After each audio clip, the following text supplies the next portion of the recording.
Hello दोस्तों, स्वागत है आपका हमारे चैनल स्मार्ट एजुकेशन क्लासेस में। इस वीडियो में हम आपके साथ डिस्कस करने वाले हैं एमपी बोर्ड कक्षा 5वीं का जो है भाषा भारती का संस्कृत खंड। और इस वीडियो में आपको पूरा संस्कृत खंड कवर कराया गया है एक ही वीडियो में। तो वीडियो को पूरा देखिए और साथ ही चैनल पर अगर नए हैं आप तो चैनल को सब्सक्राइब कर लीजिए, क्योंकि एमपी बोर्ड कक्षा 5वीं की सभी विषयों की पूरी तैयारी आपको हमारे चैनल पर मिलने वाली है। कुछ हम करा चुके हैं और कुछ करा रहे हैं। तो इस वीडियो में पूरा संस्कृत खंड कवर किया जाएगा, वंदना प्रथम खंड, द्वितीय खंड और तृतीय खंड। तो चलिए देर न करते हुए वीडियो को शुरू करते हैं।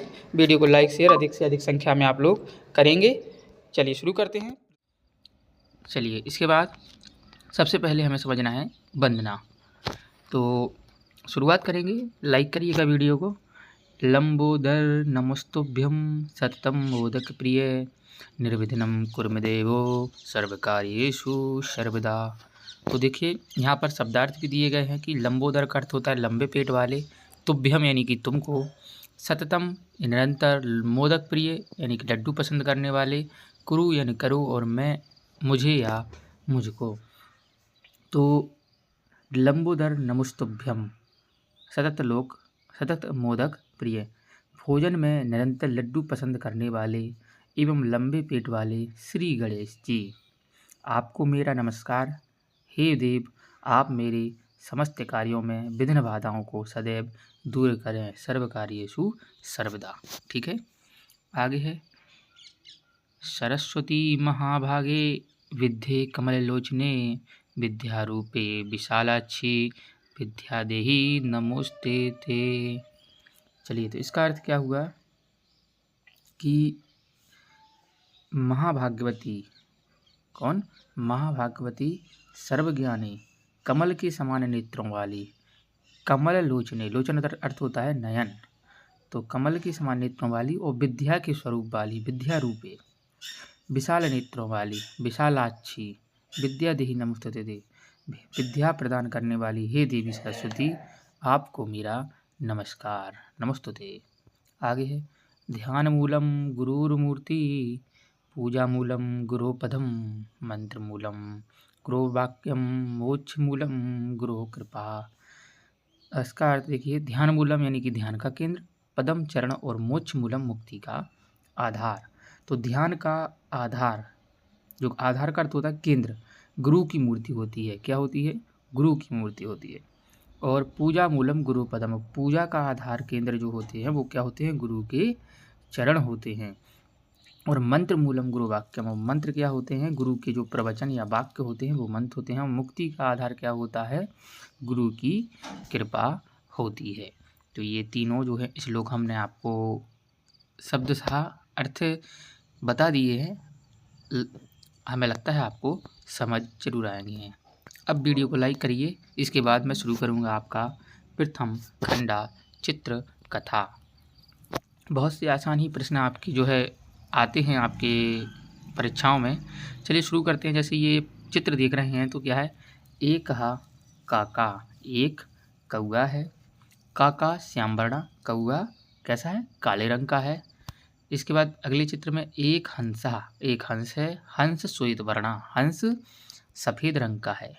आगे है काका हंसा एवं श्वेत वर्णा भवितुम इच्छति, जो है कौआ हंस के समान सफ़ेद रंग का होना चाहता है, वह स्नान करना चाहता है। क्या चाहता है? स्नानम करोति, तथापि काका श्वेत न भवेत्, तब भी कौआ सफ़ेद नहीं होता है, यानी कि वो स्नान कर लेता है तब भी सफ़ेद नहीं होता है। तो काका पाषाण खंडेन सह स्वशरीरम घर्षयति, बार बार च स्नान करोति पुनः पुनः घर्षयति, कौआ पत्थर के टुकड़े से अपने शरीर को घिसता है। हो सकता है कोई मोरे पर मैल लग गया हो, और बार बार स्नान भी करता है। बारम च स्नान करोति पुनः पुनः घर्षयति, और फिर भी घिसता है। तथापि श्वेत न भवति, तब भी स्वयं सफ़ेद नहीं होता है। तो ये जो आपको पूरे चित्र दिखाए गए हैं इनका अर्थ आपको समझना चाहिए कि इस चित्र में क्या बताने का प्रयास किया गया है दोस्तों। तो इसमें बताने का प्रयास किया गया है कि जो जैसा है वो वैसा ही रहेगा। कौआ काला है तो काला ही रहेगा, भले ही वो कितने भी प्रयत्न कर ले, ठीक है। लेकिन अगर कौआ चाहे तो अपने कर्मों से महान बन सकता है। चलिए आगे है अभ्यास प्रश्नों की बात करें तो मंजूषा था उचित पद चित्वा रिक्त स्थानी पूर्यते, यानी कि वाक्य में जो है उचित हमें रिक्त स्थान भरने हैं। जैसे एक कहा काका, काका श्याम वर्णा, कागवा काले रंग का है। हंस श्वेत वर्णा, हंस श्वेत है। काका बारम बारम स्नानम करोति तथापि श्वेत न भवति, यानी कि जो आपने पढ़ा है उससे आपको ये रिक्त स्थान भर देना है। इसके बाद है प्रश्न नाम एक पदी नाम उत्तराणी लिखत, एक पद लिखना है। जैसे कहा श्याम वर्णा, कौन श्याम वर्ण का है, का कहा श्वेत वर्णा, कौन श्वेत वर्ण का है, हंस।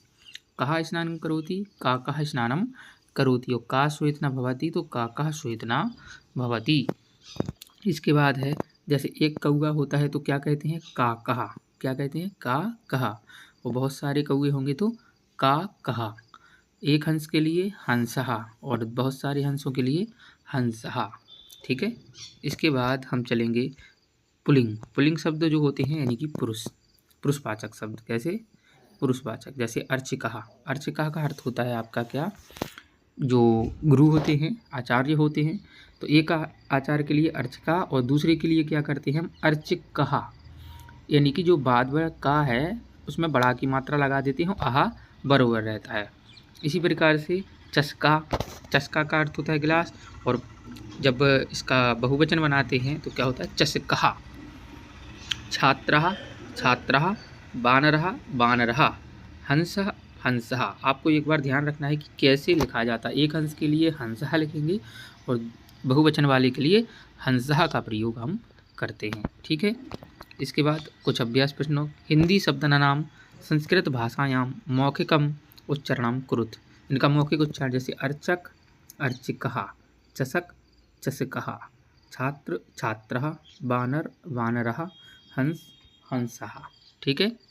चलिए आगे है उदाहरण अनुसार रिक्त स्थान की पूरी करें। जैसे अर्चिकः तो इसका बहुवचन बनाएंगे अर्चिकः, छात्र, छात्रः, हंसः, हंसः, बानरः, बानरः, चस्का, चस्का, घटः और घटः। ठीक है। आगे है यथा योग्यम मेलियत। जैसे अर्चका, अर्चिकः, वही सब है, कुछ अलग से नहीं करना है। चस्का, चस्कः, छात्र, छात्रः, हंस, हंसः व बानर, वानरः। ठीक है, कुछ अलग नहीं करना है, बिल्कुल आसान कार्य है इसमें। इसके बाद बात करेंगे स्त्रीलिंग की। तो स्त्रीलिंग में देखिए शिक्षिका, क्या है, शिक्षिका, तो इसका हो जाएगा शिक्षिकः। नौका, नौका। स्त्रीलिंग में क्या होता है कि यहाँ पर बड़ा आ रहता है तो उसमें केवल आपको आहा की जो बिंदी होती हैं दो वो रहनी है स्त्रीलिंग में। नौका, नौका। बालिका, बालिका। मापिका, मापिका और वीणा, वीणा हो जाता है। चलिए इसके अभ्यास प्रश्नों की बात करें तो वही सब है, इसके हमें मौखिक उच्चारण करने हैं। शिक्षिका, शिक्षिका। नौका, नौका। बालिका, बालिका। मापिका, मापिका। वीणा और वीणा। ठीक है, कुछ नहीं, आहा की बिंदी। इसके बाद है उदाहरण अनुसार रिक्त स्थान भरें। जैसे शिक्षिका का हो गया शिक्षिका, तो नौका का हो जाएगा नौका। बालिका का बालिका, मापिका का मापिका, वीणा का वीणा और छुरी का यानी कि छुरी जो होती है उसका छुरी का। छुरी भी स्त्रीलिंग का शब्द है। आगे है यथा योग्यम मेलियत। शिक्षिका का शिक्षिका, नौका का नौका, बालिका का बालिका, मापिका का मापिका और वीणा का वीणा हो जाएगा। ठीक है। इसके बाद नपुंसकलिंग में देखिए क्या होता है। जैसे उपनेत्रम, उपनेत्रम का अर्थ होता है चश्मा। तो इसमें क्या होता है, आनी और आणी लगते हैं। जैसे बहुवचन में क्या हो गया, उपनेत्राणी। उपनेत्रम का उपनेत्राणी। कंदुके, कंदुकम यानी कि गेंद का कंदुकानी। पुस्तकम का पुस्तकानी। फलम, फलानी। और संगड़म, संगड़ का अर्थ होता है कंप्यूटर, तो संगड़म का संगड़कानी। ठीक है, इस प्रकार से ये बन जाते हैं। अभ्यास प्रश्नों की बात करें तो एक वचन, बहुवचन। उपनेत्रम, उपनेत्राणी। कंदुकम, कंदुकानी। पुस्तकम, पुस्तकानी। फलम, फलानी। देखिए आनी वगैरह लग रहा है ना नपुंसकलिंग में। संगड़म, संगड़ानी। संगड़कानी। फलम, फलानी। उपनेत्रम का हो जाएगा उपनेत्राणी। कंदुकम का कंदुकानी। पुस्तकम, पुस्तकानी। संगड़कम का संगड़कानी और वाहनम का वाहनानी हो जाएगा। ठीक है। इसके बाद वही योग्य, यथा योग्य मिलन, सही मिलान करें। उपनेत्रम, उपनेत्राणी। कंदुकम, कंदुकानी। फलम, फलानी। पुस्तकम, पुस्तकानी हो जाता है और या संगड़कम का संगड़कानी हो जाता है। कुछ बिल्कुल आसान से कार्य हैं, कुछ इसमें वो नहीं है आपका। चित्र दृष्टवा नाम लिखा, चित्र देख करके नाम लिखें तो ये है चस्का, फलानी, मापिका, हंसहा, बालिका और उपनेत्रम। मापिका का क्या हो जाएगा? मापिका। पुस्तकम का पुस्तकानि। कंदुकम कंदुकानि। नौका का नौका। छात्र का छात्रः हो जाता है। ठीक है, चलिए। तो संस्कृत भाषा में देखिए 3 लिंग होते हैं, पुल्लिंग, स्त्रीलिंग और नपुंसक लिंग। ठीक है, याद रखिएगा। द्वितीय खंड संख्या ज्ञानम। तो एकादशत दंशतः से विसंति पर्यंत, एकादश यानी 11 से और 20 तक के लिए हम संख्याएं देखिए। ये तीलियाँ आपके लिए दी गई हैं, आपको इनको गिनकर देखना है कि ये कितनी है। एकादश, एकादश का अर्थ क्या होता है आपका? 11 है। द्वादश यानी कि 12 है। त्रयोदश 13 है। चतुर्दश 14 है। पंचदश 15 है। षोडश 17 है। षोडश 16 है। सप्तदश 17 है। अष्टादश 18 है। और नवदश 19 और विंशति को कहते हैं हम 20। इसके आगे एक विंशति, द्विविंशति ऐसा चलता है। आगे अभ्यासकार इनको बताना है आपको कि ये तीर गणना कृत्वा अंकेशु संख्या नाम लिखा, तो उनकी संख्या लिखनी है। तो 16 है, 11 है, 14 है, 16 है और 20 आपकी ये हैं। ठीक है, इसके बाद क्या करना है? गणना कृत्वा संस्कृत शब्देशु संख्या नाम, संस्कृत के शब्दों में संख्या लिखें। तो ये 16 हैं यानी कि 16 हैं, और ये कितनी है? 14 हैं यानी कि चतुर्दश हैं। ठीक है, इसके बाद ये आपकी त्रयोदश 13 है, पंचदश 15 है, नवदश यानी 19 हैं। ठीक है, अब इसके बाद उचित गणना शब्दे रिक्त स्थानान पूर्यता, पूर्व का पूर्वः गणना शब्द और 50। एक उदाहरण दिया गया है कि जैसे द्वादश है, तो द्वादश के पहले आएगा एकादश यानी कि 11 और उसके बाद आएगा 13 त्रयोदश। तो ऐसे त्रयोदश का पूर्व क्या होगा? द्वादश, और पश्चात आएगा चतुर्दश। पंचदश के पहले चतुर्दश और फिर षोडश। अष्टादश के पहले सप्तदश और नवदश। ठीक है, इस प्रकार से ये आते हैं। चलिए आगे बात करेंगे। वास रहा, तो शिक्षक जो है अपने छात्र से पूछता है कि अधा का वासरा, कि जो है आज क्या दिन है? तो विभू जो एक बच्चा है वो कहता है अधा सोमवार रहा, आज सोमवार है। शिक्षक फिर पूछता है सप्ताह कति भासरा, सप्ताह एक सप्ताह में जो है कितने दिन होते हैं? तो विशाला कहती है कि सप्ताहे सप्तवासरा, सप्ताह में 7 दिन होते हैं। तो शिक्षक कहते हैं वासराणी नामानी, जो है इन दिनों के नाम शिक्षक बताते हैं। क्या कहते हैं? रविवास रहा, सोमवास रहा, मंगलवास रहा, बुधवास रहा, गुरुवास रहा, शुक्रवास रहा या और शनिवास रहा, यानी कि सप्ताह के जो 7 दिन हैं इनके नाम शिक्षक ने बता दिए हैं। जैसे अद्य का अर्थ होता है आज, और हया का मतलब होता है आपका जो बीता हुआ कल है, और सुहा का मतलब होता है जो आपका आने वाला कल है। जैसे बुधवार, बुधवार के पीछे आएगा मंगलवार सा और फिर गुरुवास रहा। ठीक है, शब्दार्थ की बात करें तो अद्य का अर्थ होता है आज, हा का अर्थ होता है बीता हुआ कल, सुहा कहलाता है आने वाला कल, सप्ताह सप्ताह में, कति का अर्थ होता है कितने, वासराणाम दिनों के, नामानी का अर्थ होता है नाम। अब देखिए रिक्त स्थान नानी पूर्यता, जैसे अध अध आज है गुरुवार, तो गुरुवार के पहले हया क्या आएगा? बुधवासरा, और स्वाहा में शुक्रवासरा। इसी प्रकार से सोमवार के सोमवासरा का रविवासरा, मंगलवासरा, शनिवासरा का शुक्रवासरा, रविवासरा, रविवासरा का शनिवासरा, सोमवासरा, और गुरुवार का क्या हो जाएगा? बुधवासरा और शुक्रवासरा। बिल्कुल आसान है, कोई समस्या आपको नहीं होनी चाहिए। रिक्त स्थानासु क्रमानुसार वासराना नामानी लिखता, तो क्रम से लिख दीजिएगा। रविवार, सोमवार, मंगलवार रहा, बुधवार रहा, गुरुवार रहा, शुक्रवार रहा और शनिवार। रविवार से आपको शुरुआत करनी है। ठीक है, इसके बाद मास महीनों की बात करें तो शिक्षक कहता है करते कति मासः, क्या कहता है? करते कति मासः, एक वर्ष में कितने महीने होते हैं? तो भावना बताती है कि वर्ष से द्वादश मासा, एक वर्ष में जो है 12 महीने होते हैं। शिक्षक मासानी नामानी, शिक्षक जो है महीनों के नाम बताते हैं। तो ये हमारे जो है हिंदी कैलेंडर के अनुसार, हिंदू कैलेंडर के अनुसार मास दिए गए हैं। चैत्र, वैशाख, चैत्र माह से शुरुआत होती है, वैशाख, जेठ, आषाढ़। 4 के क्रम में याद करिए आसानी से, चैत, वैशाख, जेठ, आषाढ़, श्रावण, भादो, अश्विन, कार्तिक, मार्गशीर्ष, पौष, माघ और फागुन। फागुन मार्च में आ गया। ठीक है, वर्ष में और मासा नाम महीनों में। रिक्त स्थान की पूर्ति करनी है, ऐसे वैशाख कहेंगे, मार्गशीर्ष, आश्विन, भाद्रपद, कार्तिक।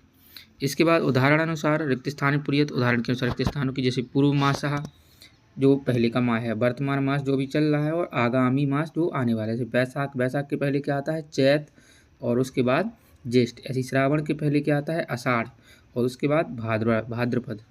अश्विन की बात करें तो अश्विन के पहले भाद्रपद और फिर कार्तिक। माघ की बात करें तो माघ के पहले क्या आता है पौष और फिर फागुन। और भाद्रपद की बात करें तो उसके पहले श्रावण और फिर अश्विन आता है। ये क्रम आपको याद रखना है, केवल 12 का क्रम याद रखिए तो आप कोई भी क्वेश्चन कर लेंगे। अभी भी आपने वीडियो को लाइक नहीं किया है तो लाइक शेयर कर दिए। देखिए इंग्लिश के महीने तो जनवरी फरवरी सभी को आते हैं, लेकिन ये महीने भी हमें याद होने काफ़ी ज़रूरी है क्योंकि हम भारत देश में रह रहे हैं। तीसरा है कि द्वादश मासा नाम नामानी क्रमानुसार लिखत। जो 12 महीने हैं उनके नाम जो है हमें क्रम से लिखने हैं। तो ये आपको दिखे हैं, ये आपका क्रम है, आप इसको देख कर बच्चों लिख लीजिएगा। चलिए आगे बढ़ेंगे। विभू रविवासरी खेलती, विभू रविवार को खेलती है। दीपावली कार्तिक मास में भवती, दीपावली कार्तिक मास में होती है। और छात्रा विद्यालय पढ़ती, छात्र विद्यालय में पढ़ते हैं। ठीक है, हो गया। इसके बाद है क्रिया पदानी, जैसे सहा पठती वह पढ़ता है, कहा पठती कौन पढ़ता है, बालका पठती बालक पढ़ता है। इसके बाद है बालका लिखती बालक लिखता है। तो यहाँ पर पढ़ना क्रिया हो रही है, यहाँ पर लिखना। बालका धावती बालक दौड़ता है, बालका खेलती बालक खेलता है, और बालका खादती बालक खाता है। तो ये सभी क्या हो रही हैं क्रियाएं हो रही हैं। ठीक है, देखिए ऐसा चलती, बालका चलती, ठीक, बालिका चलत। देखिए 3 चीज़ें दिखाई गई हैं। देखिए चल क्रिया जो है कर्ता बदल सकता है, जैसे यहाँ पर बालका चल रहा है, यहाँ पर बालिका चल रही है, और यहाँ पर जो है क्या चल रहा है कार चल रही है, लेकिन चलना क्रिया तीनों में हो रही है। ये चीज़ आप याद रखिएगा। आगे है चित्र दृष्टवा उचित क्रियापद नाम लिखत। चित्र देख करके हमें जो है उचित क्रियापद लिखना है। जैसे ये क्या कर रहा है पठती, ये क्या कर रही है लिखती, ये खेलती और ये खादती। ठीक है, इसके बाद बात करेंगे तो मंजुषात उचित शब्द चित्वा चित्र दृष्टवा च रिक्त स्थानी पूर्यता। चित्रों को देखकर रिक्त स्थान की पूरी करें। तो लड़का है तो सहा पठती, और लड़की इसके लिए क्या आएगा ऐसा खादती। जो वायुयानम है इसके लिए क्या आएगा तत् वायुयानम, वो वायुयान है। ऐसा घटती घटा, ये जो है क्या है घड़ा है। सा शिक्षिका, वह शिक्षिका है। और एतत् उपनेत्रम, ये है चश्मा है। ठीक है, ऐसे मिला देंगे इनको। उचित मिलिए थी। छात्रा पठती, धावक धावका, जो धावक है वो क्या करता है धावती। नृत्यका नृत्य करती है। बानरा कूदता है तो बानर कूदती। उदाहरणानुसार वाक्य रचना नाम कुरुत, जैसे चलती बालका, तो क्या बनाना है हमें, सबसे पहले बालका चलती दिखा गया, और क्रम से लीजिए रामः चलती, बालिका चलती, विवाह चलती, अजा चलती, वाहन चलती, कार्यान चलती और व्यंजन चलती। तो मुख्यतः यहाँ पर क्या है आपको क्रिया समझाना कि क्रिया जो है अपने कर्ता बदलता है लेकिन क्रिया समान हो सकती है। ठीक है, इसके बाद आएंगे अव्यय पदा। अव्यय जो है आपके अव्यय पदों की ओर बढ़ते हैं। तो अव्यय पद ऐसे पद होते हैं जिनका जो है कर्ता क्रिया क्रम इनसे कोई फर्क नहीं पड़ता, वो अपने स्थिर रहते हैं। जैसे चस्का अत्र अस्ति, चस्का अत्र, चस्का यानी कि गिलास जो आपका है, चस्का अत्र अस्ति गिलास यहाँ है।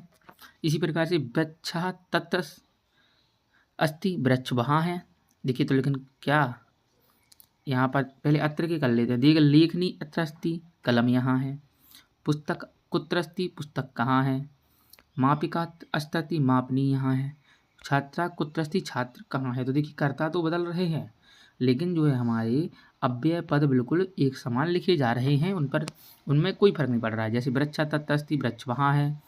नदी तत्र अस्ति, नदी वहाँ है। तो यहाँ पर वृक्ष था, यहाँ पर नदी होगी, लेकिन जो है अव्यय पद नहीं बदला। पुस्तकम अत्र अस्ति, पुस्तक यहाँ है। उद्यान कुत्र अस्ति, उद्यान कहाँ है। छात्र तत्स्त्री, छात्र यहाँ है। वायु सर्वस्ति, वायु सभी जगह है। ईश्वर सर्वस्ति, ईश्वर सभी जगह है। मापिका कुत्रस्ति, मापनी मापिका कहाँ है। और उद्यान तत्स्ति, उद्यान जो है वहाँ है। अब इनको केवल आपको याद रखना है, शब्दार्थ याद रखिएगा। जैसे अत्र का अर्थ होता है यहाँ, तत्र का अर्थ होता है वहाँ, सर्वत्र का सभी जगह, कुत्र का कहाँ और अस्ति का है। जैसे चस, अब क्या करना है आपको, कि प्रदत्त है शब्दे वाक्य रचना नाम कुर्ता। तो इनके जो वाक्य दिए गए हैं इनसे आपको शब्द रचना करनी है। तो अत्र से क्या बन गया, चषकः अत्र अस्त्र अस्ति, उद्यान तत्र अस्ति, ईश्वर सर्वत्र अस्ति, पुस्तक कुत्र अस्ति। ये हमने वाक्य बना दिए हैं। जैसे ये यहाँ है तत्र उद्यानम, उद्यान कहाँ है, तो उद्याने वृक्षा सन्ति, उद्यान वृक्ष हैं। अत्र गृहम, यह ग्रह है, ग्रहे द्वारमस्ति, गृह में घर में द्वार है।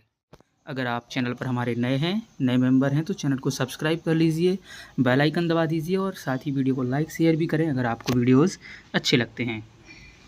चलिए शुरू करते हैं। तृतीय खंडा मम गृहम, ये एक घर का दृश्य है जिसमें बताया गया है कि किस चीज़ को संस्कृत में क्या कहते हैं। जैसे घटी यंत्रम, घड़ी के लिए, टेलीविज़न दूरदर्शन टीवी के लिए, पुष्पम फूल के लिए, श्रीफलम नारियल, शीशा दर्पण को शीशा कहते हैं, कंघा के लिए कहते हैं कंगनम कंगतम, टेलीविज़न के लिए दूरभाषम, छाता के लिए छत्रम, मंदिर को मंदिरम, रसोई घर को पाकशाला, स्नान घर को स्नानागार, बाल्टी के लिए कहा जाता है द्रोणी, बस्ता के लिए स्यूतः, अध्ययन कक्ष के लिए अध्ययन कक्षा, लेखनी के लिए कलम, पुस्तक के लिए पुस्तकम, मेज के लिए उत्पीठिका और आसंधा कुर्सी के लिए कहते हैं, पलंग के लिए कहते हैं पर्यंगम, उपाधनम तकिया और आच्छादकम गद्दा किसके लिए, गद्दे के लिए, और सम्मार्जनी कहते हैं झाड़ू के लिए, और कपाटिका किवाड़, कर्दगलम ताला कागज, कुच्चिका चाबी और करतरी कहते हैं कैंची के लिए। ठीक है, अभ्यास प्रश्नों की बात करें तो चित्र दृष्टवा नाम लिखा, चित्र देख करके नाम लिखिए। तो ये है दूरभाषम, आसंदः, तालः और घटियंत्रम। ऊपर देख के आप आसानी से लिख सकते हैं। उदाहरण अनुसार रिक्त स्थानानां पूरयति, गृहे दूरदर्शनम अस्ति, फिर गृहे पाकशाला अस्ति, गृहे दूरभाषम अस्ति, गृहे द्वारम अस्ति, गृहे मंदिरम अस्ति और गृहे अध्ययन कक्षा अस्ति। यानी कि जो चीज़ घर में होती है वो भर दीजिएगा। आगे है गृह स्थित नाम 10 वस्तुनाम नामानी लिखत। तो घर में रखी गई 10 वस्तुओं के नाम लिखें। तो मैं ये आगे दी गई हैं, यहाँ से आप लिख सकते हैं। आगे है नमो नमः, क्या लिखा है, ये एक लड़की है, एक तरफ एक लड़की है और एक तरफ एक लड़की है। तो ये कह रही हैं नमो नमः, ठीक। और हम जानवी, नमस्ते मैं जानवी हूँ, नमो नमः नमस्ते, अहम सृष्टि मैं सृष्टि हूँ, नमो नमः मैं मनीष हूँ, नमो नमः अहम पंकज मैं पंकज हूँ। चलिए आगे है परस्पर परिचय की बात की गई है कि अनुभव विस्तार के लिए बच्चों को कि कैसे बात करें। तो सुधीर कहता है कि अहम सुधीर मैं सुधीर हूँ, भवान का क्या होता है, भवान का आप कौन हैं। तो कहता है वेदांत की अहम वेदांत मैं वेदांत हूँ। तब श्वेता कहती है अहम श्वेता मैं श्वेता हूँ। फिर अगर जो स्त्रीलिंग बात करती हैं दो लड़कियाँ तो क्या होता है भवती का आप कौन हैं। तो नीता कहती है अहम नीता। फिर आगे है भवान का आप कौन हैं। तो यश कहता है अहम छात्रा मैं छात्र हूँ। फिर ये लड़की कहती है भवती का आप कौन। तो साधना कहती है कि अहम छात्रा मैं छात्रा हूँ। भवान का आप कौन हैं। तो शिक्षक कहते हैं कि अहम शिक्षक मैं शिक्षक हूँ। तो अहम देखिए शब्दार्थ क्या है कि अहम का अर्थ होता है मैं, जो तीनों लिंगों में समान रहता है। भवान का अर्थ होता है आप, जो पुल्लिंग के लिए प्रयुक्त होता है। भवती का अर्थ होता है स्त्रीलिंग में आप, और कहा का अर्थ होता है कौन पुल्लिंग में, और कहा का अर्थ होता है कौन स्त्रीलिंग में। याद रखिएगा। रिक्त स्थान भरने हैं चित्र देख करके। तो अहम सुधीरा, भवान कहा आप कौन, अहम नीता, भवती का आप कौन। कुछ चीज़ें तो दी गई हैं सूक्ति, इन सूक्तियों को बिल्कुल याद रखिएगा, रिक्त स्थान करके आपके पेपर में आ जाती हैं। अतिथि देवो भव, अतिथि देवता के समान होते हैं। आचार्य देवो भव, आचार्य भी देवता के समान होते हैं। पितृ देवो भव, पिता भी देवता के समान होते हैं। मातृ देवो भव, यानी कि माता भी जो है देवता के समान होती हैं। ठीक है, आगे है कुछ सूक्तियाँ दी गई हैं, इनका अनुभव मैं अर्थ आपको बता दें। सत्यमेव जयते, सत्य की ही विजय होती है। अहिंसा परमो धर्म, अहिंसा ही सबसे बड़ा धर्म है। विद्या ददाति विनयम, विद्या विनम्र बनाती है। ना मातु पर देवतम, यानी कि जो यहाँ माता से बढ़कर कोई देवता नहीं है। ना मातु पर देवतम। विद्वान सर्वत्र पूज्यते, विद्वान सभी जगह पूजा जाता है। ठीक है, तो ये सूक्तियों के अर्थ आपको याद रखने हैं, सूक्ति भी याद रखनी है। रिक्त स्थान भरना है। सत्यमेव जयते, विद्या ददाति विनयम, विद्वान सर्वत्र पूज्यते। अब इनमें भरना है हमें रिक्त स्थान देख करके। सत्यम एव जयति, सत्य की सदा विजय होती है। विद्या ददाति विनयम, विद्वान सर्वत्र पूज्यते। ना मातु पर देवतम, माँ के समान कोई देवता नहीं। अहिंसा परमो धर्मा। ठीक है, तो ये संस्कृत का तृतीय खंड पूरा होता है और आगे भी आपको वीडियोज़ मिलते रहेंगे, इंग्लिश के वीडियोज़ डल ही रहे हैं। तो वीडियो देखने के लिए बहुत बहुत धन्यवाद। चैनल को सब्सक्राइब, वीडियो को लाइक जरूर करिएगा। जय हिंद, जय भारत।